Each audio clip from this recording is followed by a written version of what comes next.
Well, I'm gonna try to do what you did in reverse and do 100 words a minute, because 120, I'm always doing 150 words a minute.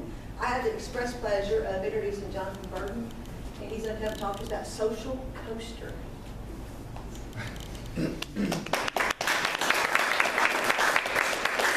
Thank you guys for inviting me to come this morning. Sam and I actually started our journey this morning at 4:45 a.m. Yeah. So I said if you move this up any earlier, we might have to rename it 2 million cups. But speaking of coffee, I would say that I drank the most coffee in college, and this was also the time that I started my entrepreneurship journey. I was a freshman in college, and I always tell the story of me driving the car down the road, and it would die at every stoplight. And I remember somebody behind me one time honking the horn, and I was like, okay, there's got to be more than these minimum wage jobs that I'm doing. There's got to be an opportunity out there for me. And that's when I started researching web design and web development, and found out that I could actually create a website with very little capital. And so that's what I did. I created my first site, and I started making $50, $100 a month, and that was a lot of money for me at the time, and it motivated me to keep going. And I surrounded myself, and I learned very young, you surround yourself with people who are a lot smarter than you and learn from them. And so I kind of did that, and over the next 3 or 4 years, I actually grew that business to a company that was making roughly $65,000 a month profit. So as I was getting older and was running the site, I read a book called Who Moved My Cheese, and I recognized at that point that there was a major changing environment. In fact, things were going from web-based stuff to mobile, and I thought, you know, if I don't adapt here, I might actually die as a company. And so I started to look to get into the mobile world. And that's whenever I started brainstorming sessions and came up with the idea of Social Coaster.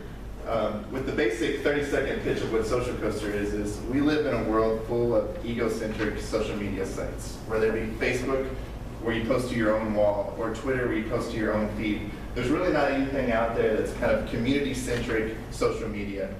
So that's when our team came up with the idea of Social Coaster, which allows people to create micro-communities, groups. We playfully refer to them as loops, actually. And on these loops, people can come and they can communicate with other people, and they can share photos over any topic, whether it be an event, a place, or even something generic.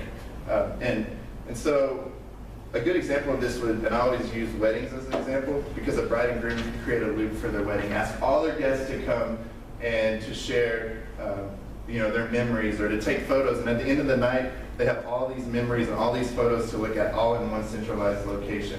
And so that's the basic concept. Obviously, there's a lot more to what we're doing.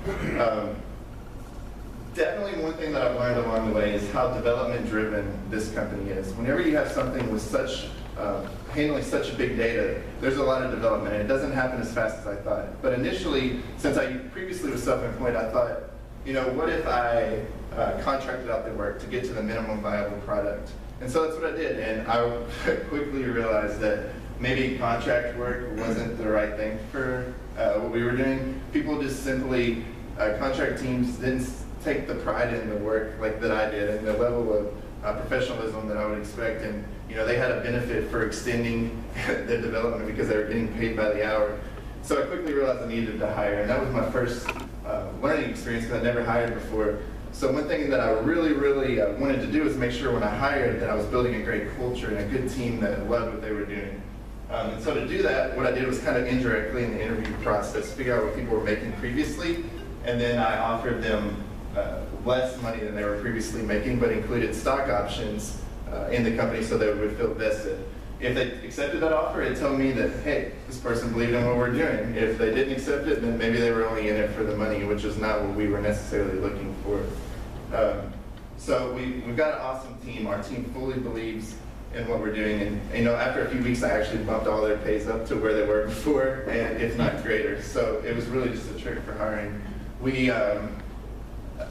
We continued to use what's called the Lean Startup model, and I don't know if any of you have ever heard that, but basically the concept of the Lean Startup model is you put a minimum viable product to market, and what you initially think might succeed, and then you listen to your customers and the feedback that you receive and allow them to actually adjust the product based on what they like.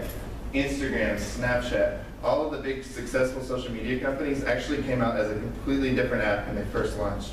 Then they listened to feedback and then used that feedback to produce the product. So we're kind of in that phase right now where we've gathered all this feedback. We've been working on a major update, which we hope to release in the next few weeks, which is going to drastically change our app and make so many improvements. We're working on an Android version, and one of the major things that we ran into is all of this requires a lot of development time, and we have a team of 3 developers right now working on it, and we need a lot more, like 6 to 7 more developers in order to get things out as fast as we need. So we're, of course, raising money. We're actually, I seed funded it initially with all the money that I made from my previous business, but we're raising $1.2 million, which is a lot around here. In Silicon Valley, that might be a lot easier to raise that kind of money, but when you're around here and a lot of people are used to investing in whether it be farmland or real estate or something to that nature, where they got a tangible asset, this is kind of a little harder to explain. So we've been working really, really hard to share the benefits of this. Like, companies in our market have been selling for $1 to $19 billion literally every few months. You saw Instagram sold for $1 billion, WhatsApp sold for $19 billion. And so we have to go out and pitch to people the potential reward on their risk, because there's, like, I'm very realistic and know that there's always a risk within it, but for the risk there has to be equal reward on that. And so investors can expect, 100 to 200 times the return. I try to cut it off right on time. Questions? Okay, I'd like to know more about the application itself. Tell me about what's it do? What's it going to do for me? Okay, so basically, what you can do is you can follow loops, and a loop is a micro community. So you can go on there and you can type in, like, there's actually one that I created today for a noting cup. So you can find that loop, and you can take photos today and upload all your photos onto that loop, and then they're all combined together. We call it kind of like a real-life hashtag. When a hashtag was invented on Twitter, the original purpose of that was so people can aggregate all of their stuff together over a specific topic. But we realized that there's a fundamental flaw with hashtags. One being that people don't know how to use them properly. So they do, like, hashtag, I got up really early this morning. That's really not what a hashtag was, like, intended for. Another thing would be, like, let's say UK is playing Louisville. Somebody could do hashtag UK Louisville. Somebody could do hashtag Louisville UK, and it's not aggregating the data anymore because they're 2 different things. So what our goal is to actually create a centralized location over any topic, anything that someone wants to create, and then allow them to communicate with others from around the world, and also to share media. In the future, we're going to open it up to video and a bunch of other stuff. Right now, it's just communicating in photos. What is the photo quality? Is it downloadable as well whenever you have that loop and you're like at a wedding and you want to see all the pictures and then you want to download them all and put them on some sort of either digital interface or print them out in a book, which is antiquated these days? Yes, ma'am. Basically, right now you can download any photo that you want directly to your phone.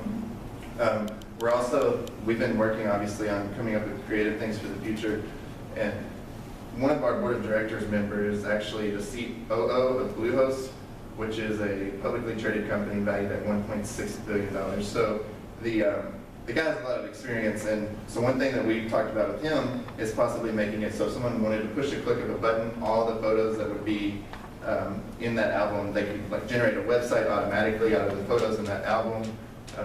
One of the things that we did was we partnered with Clear Channel in Nashville, and they have an event called Taste of Music City. So we went there, allowed all the different people at the event to take photos on a loop that we generated, and then we were able to stream those live on the big screen at the front of the stage as people were taking them, because they're all aggregated together. So what do you, I'm sorry. Yes. Where do you generate your income from? That's a great question. So basically, right now, user acquisition is the #1 thing, because you can't sell advertisement without users. So it's kind of the same model that you've seen with Instagram, Facebook, and Twitter. We're really focusing on growing our company and getting to a critical mass. Once we reach that point, there's 3 things that we can do to start monetizing it. One, we can offer user, it's called the freemium model, where you give the app for free, but once they get in, there's things that they can pay for. Like if they create a loop that they want to promote higher than everyone else, maybe they would pay to promote it. If they want to promote their photo, that type of thing. That's the smaller level stuff. On the business side, the small business side of things, what we're offering is extremely targeted advertisement. We're going to know, because a lot of data is involved with this, we're going to know what people like to be involved with. So like maybe you like sports, so we can say user X likes a lot of sporting events. 75%, 25%, they like to go to restaurants. And so we also know like where our users are located. So we're going to be able to have businesses come to us and say, hey, we're a restaurant in Nashville. We want to target people who not only are from Nashville, but are currently in Nashville, who like to eat at an Italian restaurant, and we want to promote our loop to them. So we can offer extremely targeted advertisement, which is great for our users because they're seeing what they're interested in. It's great for us because we can charge them more for that advertisement. It's great for the business because they're getting it targeted. And finally, the third thing, and this is where a lot of people don't realize, is big companies like Google or Yahoo or even news agencies